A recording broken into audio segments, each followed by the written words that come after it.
نحمده ونستعينه ونستغفره ونعوذ بالله من شرور أنفسنا ومن سيئات أعمالنا من يهده الله فلا مضل له ومن يضلل فلا هادي له وأشهد أن لا إله إلا الله وحده لا شريك له وأشهد أن محمدًا عبده ورسوله أما بعد فإن خير الحديث كتاب الله وخير الهدي هدي محمد صلى الله عليه وسلم وشر الأمور محدثاتها وكل محدثة بدعة وكل بدعة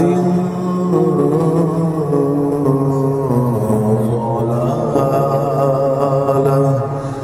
وكل ضلالة في النار.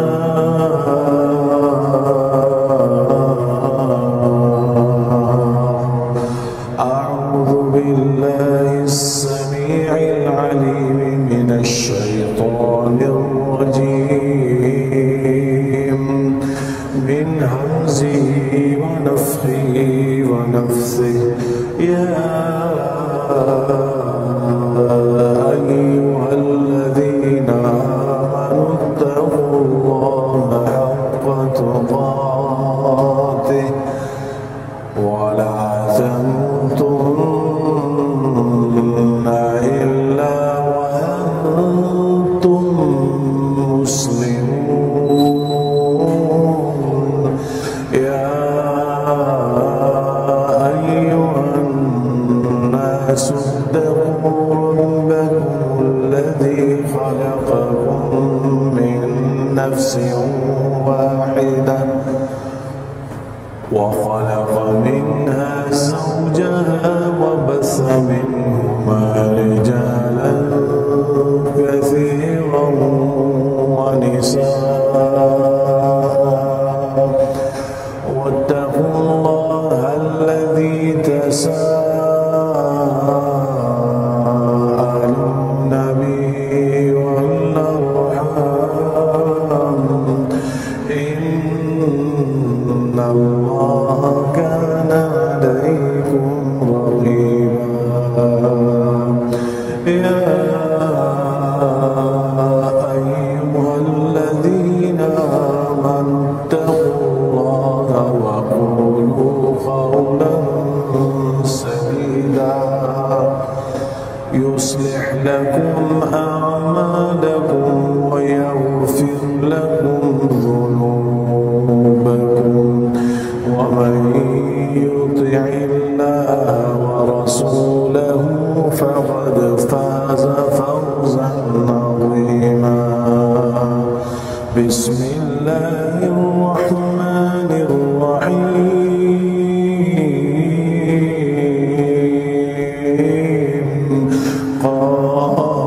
قاف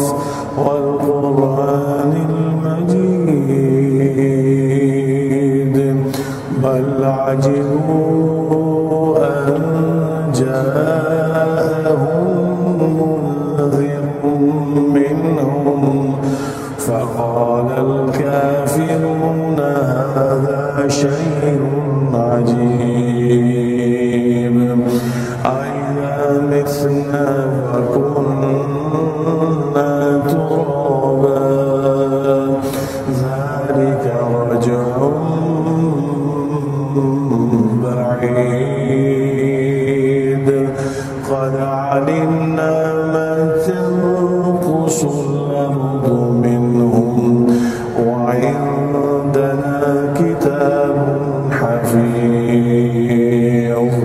بل كذبوا بالحق لما جاءهم فهم في أمر مريج أفلم ينظروا إلى السماء فوقهم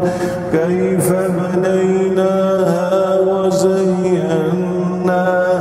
وما لها من فروج والأرض مددناها وألقينا فيها رواسي وأنبتنا فيها من كل زوج بهيج تبصرة وذكرى لكل عبد منيب سبحانك لا علم لنا إلا ما علمتنا إنك أنت الغفور الرحيم إنك أنت العليم الحكيم اللهم انفعنا بما علمتنا وعلمنا بما ينفعنا وزدنا علما اللهم زدنا علما اللهم إنا نسألك علما نافعا ورزقا طيبا وعملا متقبلا وشفاء من كل داء اللهم أرنا حق حقا وارزقنا اتباعه وارنا باطلا باطلا وارزقنا اجتنابه رب اشرح لي صدري ويسر لي أمري واحلل عقدة من لساني يفقهوا قولي میرے بھائیوں بزرگوں دوستوں معزز خواتین اللہ سبحانہ و تعالیٰ کا تقوی اختیار کیجیے سبحانہ و تعالیٰ سے ڈر جائیے کہ تقوی عظیم عبادت ہے کتاب و سنت پر غور کرنے سے پتہ چلتا ہے کہ ہر خیر کا موجب سبحانہ و تعالیٰ کا تقوی ہے یہی وجہ ہے کہ سبحانہ و تعالیٰ نے اس تقوی کے التزام کا قرآن حکیم میں جگہ جگہ حکم ارشاد فرمایا اور پھر سبحانہ و تعالیٰ قیامت کے دن آن تقوی کو نجات دینے والے ہیں ان للمتقین مفازا یہ نجات ہوگی جو اہل تقوی کے لیے ہوگی دنیا اور آخرت کے اندر جو مصائب تکلیفیں اور جو آلام ہیں اللہ سبحانہ و تعالیٰ ان سے نجات عطا فرمائیں گے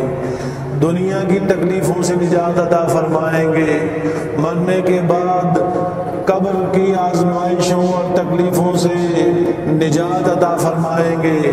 عالم برزخ کے احوال آسان فرمائیں گے اور تمام قباحتوں سے نجات عطا فرمائیں گے اسی طرح قیامت کی ہولناکیوں سے اس کے اندر پائے جانے والے غم اور عذاب سے سبحانہ و تعالیٰ نجات عطا فرمائیں گے تو گویا یہ نجات ہوگی جو اہل تقوی کے لیے ہوگی کتنی ہی یہ عظیم اللہ سبحانہ و تعالیٰ کی نعمت ہوگی جو اہل تقوی کے حصے میں آئے گی یہی وجہ ہے میرے بھائیوں بزرگوں دوستوں کہ اللہ سبحانہ و تعالیٰ اس عبادت کی طرف جو ہے وہ تشویق دلا رہے ہیں ترغیب دلا رہے ہیں دنیا کے اندر بھی وَمَن يَتَّقِ اللَّهَ يَجْعَل لَّهُ مَخْرَجًا، جو اللہ سبحانہ ہوا تعالیٰ کا تقوی اختیار کرتا ہے، سبحانہ ہوا تعالیٰ اس کے لیے راستوں کو کھول دیتے ہیں، تنگیوں کو کشادیوں سے بدل دیتے ہیں۔ تو یہ کامیابی کا راز ہے، تقوی دنیا اور آخرت کی کامیابی کا راز ہے۔ لہذا سبحانہ ہوا تعالیٰ کا تقوی اختیار کرو، اور یاد رکھو کہ سبحانہ ہوا تعالیٰ پر توکل عظیم عبادت ہے۔ ویسے تو کئی عبادات ہماری شریعت کے اندر مشروع ہے، بعض عبادات کا تعلق حسیات کے ساتھ ہے اور بعض کا تعلق معنویات کے ساتھ ہے۔ معنوی عبادتوں کے اندر اہم عبادات میں سے ایک عبادت اللہ سبحانہ ہوا تعالیٰ پر توکل کرنا ہے۔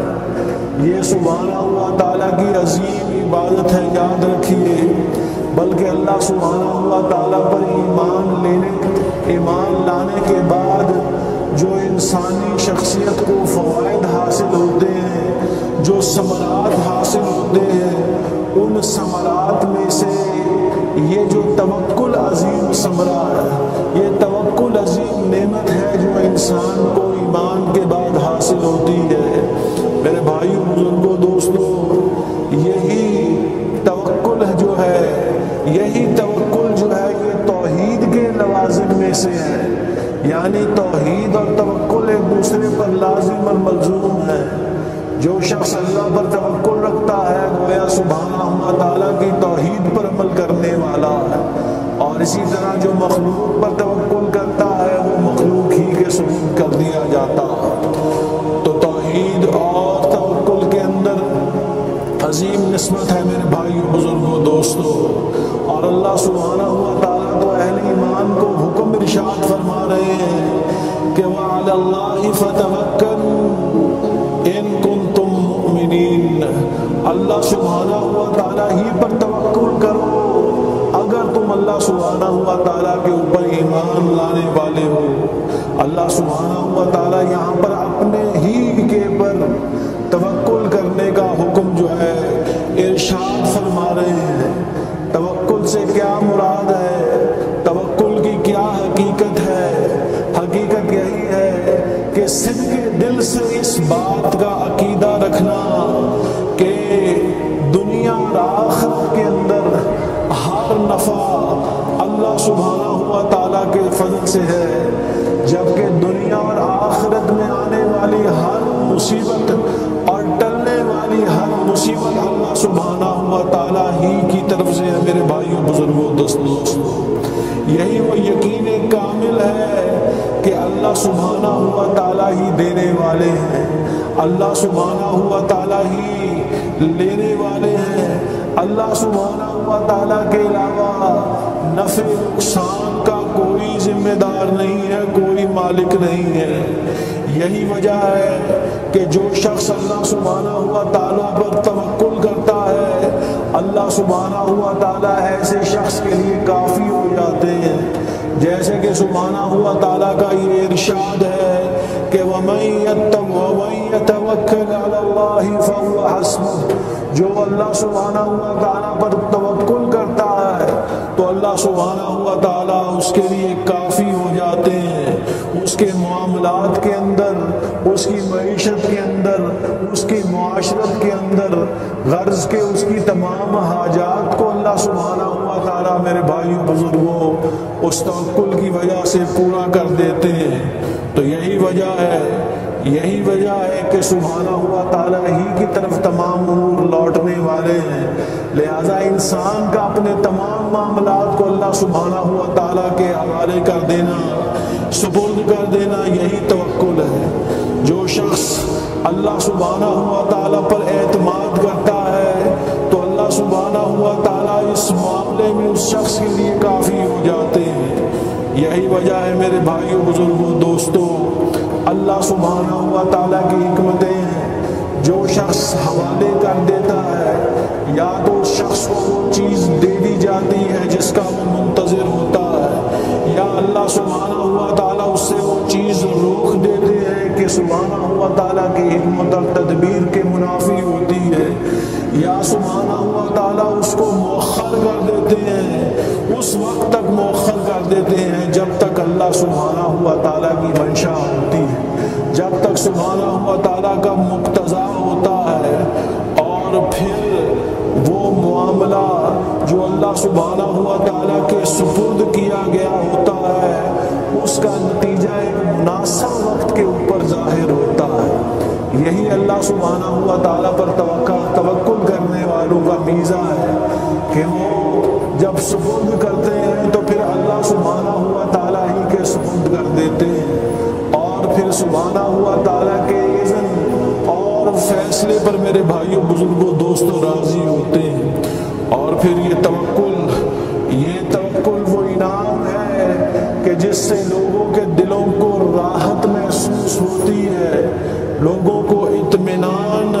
اطمینان حاصل ہوتا ہے۔ کیونکہ انسان اللہ سبحانہ و تعالیٰ کے فیصلوں پر جو راضی ہو جاتا ہے اور ہر قسم کی لالچ، ہر قسم کی حرص اور شکوے سے بچ جاتا ہے۔ جب تو نے اللہ سبحانہ و تعالیٰ پر توکل کر لیا، اب اللہ سبحانہ و تعالیٰ سے شکوہ کیسا؟ اور تمام امور تو اللہ سبحانہ و تعالیٰ کی طرف لوٹنے والے ہیں، ہم سب نے اللہ سبحانہ و تعالیٰ کی طرف لوٹنا ہے، اور وہ یدبر الامر، وہی تمام معاملات کے تدبیر کرنے والے ہیں، انہی کی طرف تمام معاملات لوٹائے جاتے ہیں۔ جب تو نے اللہ سبحانہ و تعالیٰ پر توکل کر لیا، اب شکوہ کیسا، اب حرص کیسی، اب لالچ کیسی؟ اب تو انتظار کر کہ تیرے حق میں جو فیصلہ ہونے والا ہے وہی فیصلہ تیرے لیے بہتر ہے، چاہے مؤخر کر دیا جانا، چاہے دے دیا جانا، چاہے اس کو تیرے لیے آخرت کے اندر ذخیرہ کر دیا جانا، یہ سب سبحانہ و تعالیٰ کی انعامات ہیں۔ اور کائنات کے اندر اس توکل کی عظیم ترین مثال میرے بھائیوں بزرگوں دوستوں رسول اللہ صلی اللہ علیہ وسلم کی ہے۔ لقد کان لکم فی رسول اللہ اسوۃ حسنہ، تحقیق تمہارے اندر رسول اللہ صلی اللہ علیہ وسلم کی زندگی کے اندر بہترین نمونہ ہے، جو امام المتوکلین ہے، سید المتوکلین ہے۔ یہی وجہ ہے کہ رسول اللہ صلی اللہ علیہ وسلم کی سیرت کے اندر اگر انسان غور کرے تو اسے معلوم ہوگا کہ ادنا سے ادنا کام بھی آپ صلی اللہ علیہ وسلم کرتے، تو اس میں بھی اللہ سبحانہ و تعالیٰ پر توکل فرمایا کرتے تھے۔ یہاں تک کہ گھر سے نکلنے پر بھی آپ صلی اللہ علیہ وسلم اللہ سبحانہ و تعالیٰ سے یہ دعا فرمایا کرتے تھے کہ بسم اللہ توکلت علی اللہ، اللہ سبحانہ و تعالیٰ کے نام سے اور اللہ سبحانہ و تعالیٰ ہی پر توکل کرتے ہیں۔ یعنی پھر جب اپنے آپ کو اللہ کے سپرد کر دیا تو اب جو خارجی مصیبتیں ہیں، جو خارجی شر ہے، ان سے بچانے والے بھی اللہ سبحانہ و تعالیٰ ہے۔ میرے بھائیوں بزرگوں دوستوں، یہی نہیں بلکہ انتہائی شدید خوف کی حالت کے اندر بھی، انتہائی شدید خوف کی حالت کے اندر بھی، یہاں تک کہ غزوہ احد کے اندر جب مشرکین مکہ نے واپس لوٹنے کا فیصلہ کر لیا کہ ہم دوبارہ جنگ کریں گے، آپ صلی اللہ علیہ وسلم کو خبر پہنچتی ہے کہ قریش مکہ دوبارہ جنگ کے لیے جو ہے وہ واپس آ رہے ہیں، اور زیادہ لاؤ لشکر ساتھ لا رہے ہیں، سامان ساتھ لا رہے ہیں، دوبارہ لوٹ کر آ رہے ہیں، تو آپ صلی اللہ علیہ وسلم نے فرمایا حسبنا اللہ و نعم الوکیل، بے شک اللہ سبحانہ و تعالیٰ ہی ہمارے لیے کافی ہے اور بہترین کارساز ہے۔ اس انتہائی خوف کے عالم میں گویا کہ جس وقت انسان کے کلیجے منہ میں آ جاتے ہیں اور موت انسان کے سامنے ہوتی ہے، یہاں پر بھی رسول اللہ صلی اللہ علیہ وسلم وسلم کا اسوہ کیا ہے؟ رسول اللہ صلی اللہ علیہ وسلم کا اسوہ یہی ہے کہ حسبنا اللہ، اللہ سبحانہ ہوا تعالیٰ ہمارے لیے کافی ہے۔ اور پھر نتیجہ کیا ہوا؟ نتیجہ وہی ہوا میرے بھائیوں بزرگوں دوستوں، فانقلبوا بنعمت اللہ وفضل، اللہ سبحانہ ہوا تعالیٰ کی نعمت سے مشرکین مکہ واپس لوٹ گئے اور واپس نہیں آئے دوبارہ جنگ کرنے کے لیے۔ یہ اہل ایمان کی نصرت ہوا کرتی ہے، یہ مدد ہوا کرتی ہے میرے بھائیوں بزرگوں دوستوں۔ اور پھر اللہ سبحانہ ہوا تعالیٰ پر جو توکل کرتے ہیں، اپنے معاملات سبحانہ ہوا تعالیٰ کے جو سپرد کرتے ہیں، تو اللہ سبحانہ ہوا تعالیٰ پھر اپنے بندوں کا دفاع فرماتے ہیں، دفاع فرماتے ہیں۔ سبحانہ ہوا تعالیٰ دیکھا نہیں ہے ابراہیم علیہ السلام کو کہ کیسے ابراہیم علیہ السلام کو جب آگ میں ڈالے جانے کی تیاری کی جا رہی ہوتی ہے اور پھر جب ان کو آگ کے اندر ڈال دیا جاتا ہے تو کیسے سبحانہ ہوا تعالیٰ اپنے پیغمبر اپنے خلیل کا دفاع فرماتے ہیں۔ قلنا یا نار کونی بردا وسلاما علی ابراہیم، اے آگ تو اس ابراہیم پر سلامتی والی آگ بن جا، ٹھنڈی ہو جا۔ یہ دفاع ہے سبحانہ ہوا تعالیٰ کا۔ ایک طرف وہ ابراہیم اللہ کے دین پر توکل کیے ہوئے آگ کے اندر جو ہے وہ آگ کے اندر داخل ہونے سے پس و پیش نہیں ہوتا، دوسری طرف سبحانہ ہوا تعالیٰ آگ میں ڈال دیے جانے کے باوجود جو ہے ابراہیم کے لیے اس آگ کو گلے گلزار فرما دیتے ہیں۔ میرے بھائیوں بزرگوں دوستوں، رسول اللہ صلی اللہ علیہ وسلم نے فرمایا من سرہ ان یکون اقوی الناس، جو شخص یہ چاہتا ہے کہ لوگوں کے اندر سب سے زیادہ کمی ہو جائے تو اسے چاہیے فلیتوکل علی اللہ، اسے چاہیے کہ اللہ سبحانہ ہوا تعالیٰ پر توکل کرے، سبحانہ ہوا تعالیٰ پر اعتماد کرے جو اس کے لیے کافی ہونے والے ہیں۔ اور یاد رکھو توکل اسباب کے منافی نہیں ہے، سبحانہ ہوا تعالیٰ نے اس دنیا کے اندر اسباب کو پیدا فرمایا ہے اور یہ اسباب اسی لیے ہے تاکہ ان کو اختیار کیا جائے اور اختیار کرنے کے بعد اللہ سبحانہ ہوا تعالیٰ پر توکل کیا جائے۔ دراصل اس اسباب تو ظاہری اختیارات ہیں اور توکل باطنی عبادت ہے۔ ظاہر کے اندر تو انسان اسباب اختیار کرتا ہے اور باطن کے اندر انسان اللہ سبحانہ و تعالیٰ پر توکل کرتا ہے، کلی اعتماد کرتا ہے کہ وہی ان کے معاملات کو بنانے والے ہیں، وہی بگاڑنے والے ہیں، وہی دینے والے ہیں، وہی دینے والے ہیں، وہی لینے والے ہیں، انہی کا حکم جو ہے انہی کا حکم چلتا، ان الحکم الا للہ، انہی کا حکم کار فرما ہے جگہ جگہ پر۔ اور پھر جو بھی نتیجہ ہے اللہ سبحانہ ہوا تعالیٰ ہی کی طرف سے ہے اور میں اس پر راضی ہوں۔ یہ توکل ہے میرے بھائیو بزرگوں دوستوں کہ انسان غیر اللہ کی طرف التفات نہ کرے، التفات غیر اللہ کی طرف نہ ہو بلکہ سپرد اللہ، توکل اللہ، اللہ سبحانہ ہوا تعالیٰ پر جو ہے وہ توکل کرنے والا ہو۔ اور پھر اسی طرح دیکھو سبحانہ ہوا تعالیٰ نے اسباب اختیار کرنے کا حکم بھی دیا۔ اگر انسان قرآن حکیم پر غور کرے تو اسے اندازہ ہوگا، جیسے فرمایا سبحانہ ہوا تعالیٰ نے وَأَعِدُّوا لَهُم مَّا اسْتَطَعْتُم مِّن قُوَّةٍ، اور اسلحے کے ساتھ ساز و سامان کے ساتھ اپنے دشمنوں کے خلاف جو ہے وہ خوب تیاری رکھو۔ لہذا جہاں ایمانیات تمہارا عروج پر ہو ویسے ہی دشمنوں کے خلاف تمہاری تیاری بھی خوب ہونی چاہیے، تمہارا اسلحہ، تمہاری تربیت وہ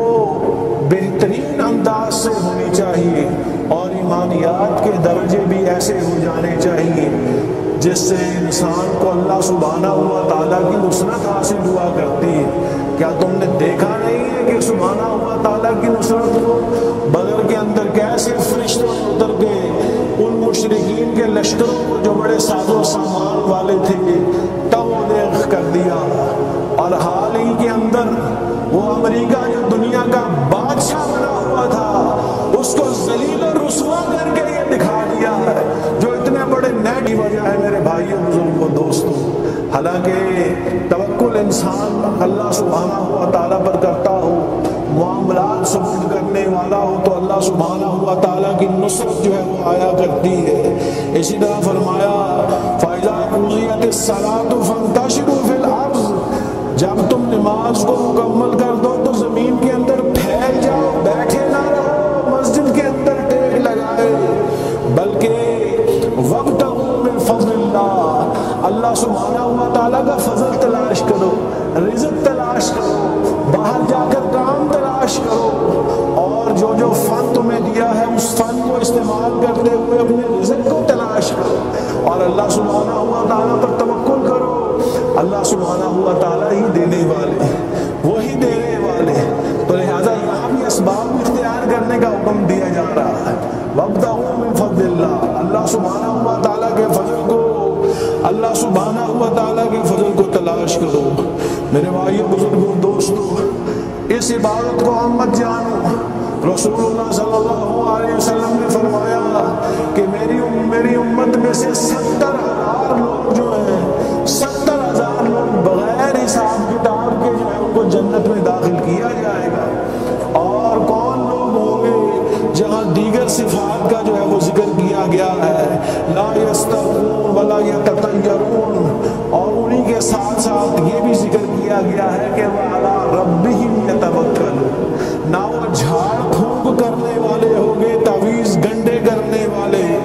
اور نہ ہی وہ یہ جو مہینہ جو گزر رہا ہے اس مہینے کے اندر لوگ جو ہے وہ لیتے ہیں کہ یہاں پر جو ہے انسان نے ایسا کر دیا تو ایسا ہو جائے گا، بدفعالی جو ہے لوگ لیتے ہیں خاص طور پر سفر کے مہینے کے اندر۔ تو آپ صلی اللہ علیہ وسلم نے تو فرمایا ولا سفر، تو جس نے بدشگونی نہ لی، جس نے بدشگونی نہ لی، مراد یہی ہے وہ لوگ جو جھاڑ پھونک سے بچے، جنہوں نے بدشگونی نہ لی اور اللہ سبحانہ و تعالیٰ پر توکل کیا، یہی وہ لوگ ہیں جن کو بغیر حساب کتاب کے اندر جو ہے وہ جنت میں داخل کر دیا جائے گا۔ تو یہ عظیم عبادت ہے، یہ عظیم عبادت ہے میرے بھائیوں بزرگوں دوستوں، لہذا اس اسباب کو اختیار کرو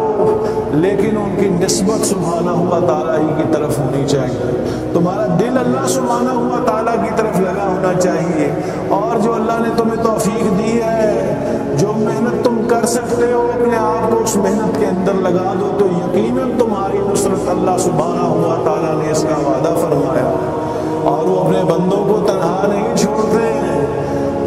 ہسٹری کے اندر انہوں نے اپنے بندوں کو کبھی تنہا نہیں چھوڑا ہے۔ یہی سنت الہی ہے سبحانہ ہوا تعالیٰ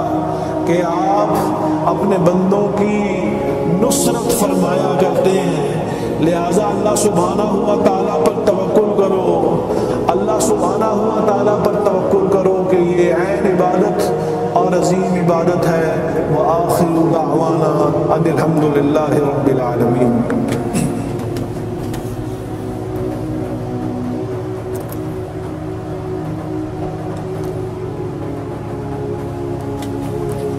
بسم اللہ الرحمن الرحیم، الحمد للہ رب العالمین، والصلاة والسلام علی اشرف الانبیاء والمرسلین،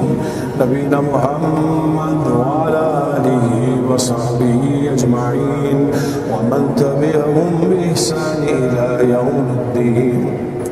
تو میرے بھائی اور بزرگوں دوستوں، یہ توکل عظیم عبادت ہے، اور پھر توکل ہے کس پر؟ اللہ سبحانہ ہوا تعالیٰ کی ذات پر۔ یہی توکل انسان اللہ سبحانہ ہوا تعالیٰ کے غیر پر کرے گا تو یہ توکل علی غیر اللہ، اور غیر اللہ پر توکل کرنا شرک ہے، یاد رکھو۔ غیر اللہ کی طرف اپنے معاملات کو سپرد کرنا شرک ہے۔ مخلوقات پر توکل کرنا، اولیاء پر توکل کرنا،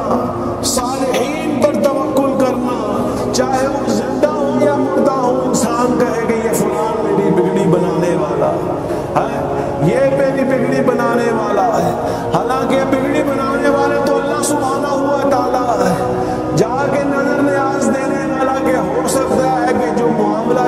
میں نیت کر بیٹھا ہوں وہ معاملہ مجھے یہاں سے حاصل ہو جائے۔ حالانکہ معاملات کی تدبیر تو عرش والا رب فرماتے ہیں، وہ معاملات کی تدبیر فرماتے ہیں، بجائے اپنے معاملات کو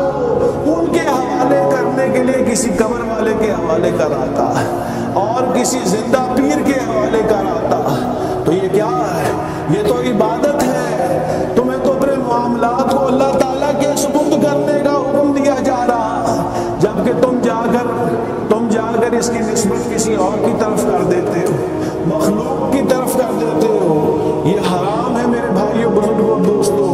بلکہ یہاں تک یہ بات بھی شرک اصغر کے اندر داخل ہے۔ کوئی شخص یہ کہتا ہے کہ فلان ڈاکٹر بڑا اچھا ہے، اس کی دوائی کے اندر بڑا اثر ہے، اس کا ہسپتال یہاں پر ہے، کتنے ہی مریضوں کو اس کے ہاتھوں سے شفا ہوئی ہے، نعوذ باللہ۔ یہ کلمات آپ کو اکثر جو ہے وہ سننے کے اندر نظر آتے ہیں۔ فَهُوَ يَشْفِينِ، سبحانہ و تعالیٰ شفا دینے والے ہیں، بیماریوں کو بھی وہی پیدا کرنے والے ہیں، شفا بھی وہی دینے والے ہیں۔ ڈاکٹر کے ہاتھ میں شفا نہیں ہے، اللہ سبحانہ و تعالیٰ کے ہاتھ کے اندر شفا ہے۔ وہ اسباب تو انسان اختیار کرتا ہے، ڈاکٹر کے پاس تو انسان جاتا ہے تاکہ وہ تشخیص کر سکے، جو فن اس کے پاس ہے اور اس کے موافق جو ہے جو اسباب ہیں ان کو جو ہے وہ بتا سکے، پرسکرائب کر سکے۔ لیکن اس کا مطلب یہ نہیں ہے کہ شفا اس کی جانب سے ہے۔ تو یہ کلمات بھی میرے بھائیوں، بزرگوں، دوستوں، غیر اللہ کی طرف التفات کرنے کا سبب بن جاتے ہیں، اور اسی لیے شرک اصغر کے اندر شمار ہوتے ہیں۔ اگر نیت ہی ایسی ہو انسان کی کہ یہی ڈاکٹر شفا دینے والا ہو تو شرک اکبر ہے، وہ تو ظلم عظیم ہے، اس سے تو انسان دائرہ اسلام سے خارج ہو جاتا۔ تو اس لیے اللہ سبحانہ ہوا تعالیٰ ہی کے سامنے اپنے معاملات کو رکھو، انہی کے سامنے اپنے معاملات کو رکھو، انہی پر توکل کرو، وہی کافی ہونے والے ہیں، وہی تدبیر کرنے والے ہیں۔ کہیں دنیا کی زندگی تمہیں دھوکے میں نہ ڈال دے، کہیں ایسا نہ ہو لوگوں کو دیکھتے دیکھتے فلانے کرتے ہوئے فلانا آدمی بڑا اچھا دھاگا دیتا ہے، اس کے دھاگے کو باندھ کے رکھو، دیکھو پھر کیسا کام ہوتا ہے۔ حالانکہ وہ دھاگا کیا کرنے والا ہے؟ وہ دھاگا، وہ تعویذ یا وہ گنڈا کہ جو دراصل اللہ سبحانہ ہوا تعالیٰ کی شریعت ہی کے منافی ہے، شریعت ہی کے منافی ہے۔ بلکہ رسول اللہ صلی اللہ علیہ وسلم نے تو یہ فرمایا کہ جس شخص نے من تعلق،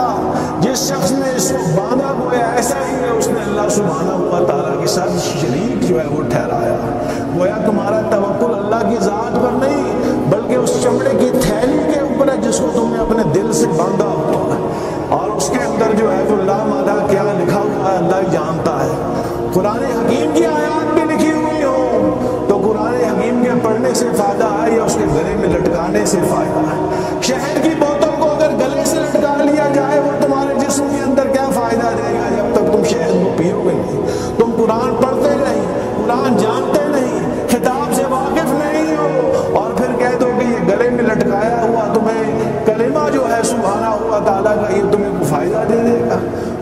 قرآن کا تو یہ دستور ہی نہیں ہے میرے بھائیوں، بزرگوں، دوستوں۔ اسی لیے مناسب نہیں ہے کہ انسان قرآنی تعویذ کو بھی لٹکائے، اگرچہ بعض آثار ثابت ہے لیکن بہتر یہی ہے کہ سبحانہ ہوا تعالیٰ کے پاس جو ہے، سبحانہ ہوا تعالیٰ کے سامنے جو ہے اپنے آپ کو پیش کرنے والا ہو، انہی کے سامنے تک پیش کرنے والا، انہی پر جو ہے وہ توکل کرنے والا ہو۔ میرے بھائیوں، بزرگوں، دوستوں، رسول اللہ صلی اللہ علیہ وسلم ہمارے ہادی، ہمارے مرشد، ہمارے پیر، ہمارے سرکار، اور بیجو رسول اللہ صلی اللہ علیہ وسلم پر دن رات لگاتار صبح و شام درود و سلام۔ سبحانہ ہوا تعالیٰ کا فرمان، یا ایھا الذین آمنوا صلوا علیہ وسلموا تسلیما۔ اللہم صل علی محمد وعلی آل محمد کما صلیت علی ابراہیم وعلی آل ابراہیم انک حمید مجید۔ اللہم بارک علی محمد وعلى آل محمد كما باركت على إبراهيم وعلى آل إبراهيم إنك حميد مجيد۔ ربنا ظلمنا أنفسنا أنفسنا وإن لم تغفر لنا وترحمنا لنكونن من الخاسرين ربنا اصرف عنا عذاب جهنم إن عذابها كان غراما إنها ساءت مستقرا ومقاما ربنا آتنا في الدنيا حسنة وفي الآخرة حسنة وقنا عذاب النار ربنا تقبل منا إنك أنت السميع العليم وتب علينا إنك أنت التواب الرحيم وآخر دعوانا أن الحمد لله رب العالمين.